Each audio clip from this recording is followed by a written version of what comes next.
మొన్నటి రోజు సాయంత్రం 8 సంవత్సరాల బాలిక మీద లైంగిక దాడి జరిగిందని చెప్పి ఒక రిపోర్ట్ రావడం జరిగింది. చాలా అమానుషికరమైన సంఘటన.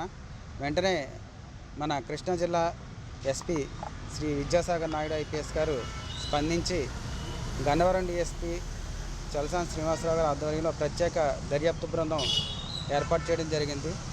దర్యాప్తులో తెలియని విషయాలు ఏంటంటే బాలిక యొక్క మేనమామ వరుస అయ్యే చాన్ బాషా అనే 30 సంవత్సరాల వ్యక్తి ఆ పాపని బెదిరించి వినాయక చవితి దగ్గర నుండి కూడా పలుమార్లు అత్యాచారానికి పాల్పడ్డాడని, అలానే ఇంట్లో చెప్తే చాకుతో పొడుస్తానని చెప్పి బెదిరించాడని చెప్పి ఆ దర్యాప్తులో తేలిన సంగతులు. దర్యాప్తు అనంతరం ఈరోజు గన్నవరం డిఎస్పీ గారు ముద్దాయిని అరెస్ట్ చేసి కోర్టుకి తరలించడం జరిగింది.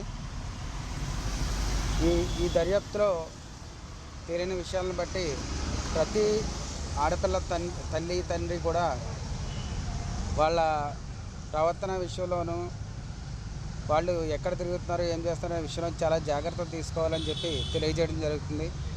గుడ్ టచ్ బ్యాడ్ టచ్ అనే విషయాల మీద చిన్నపిల్లలకి పూర్తిగా అవగాహన కల్పించాలని చెప్పి మా పోలీస్ శాఖ తరపు నుంచి మిమ్మల్ని కోరుకోవడం జరుగుతుంది.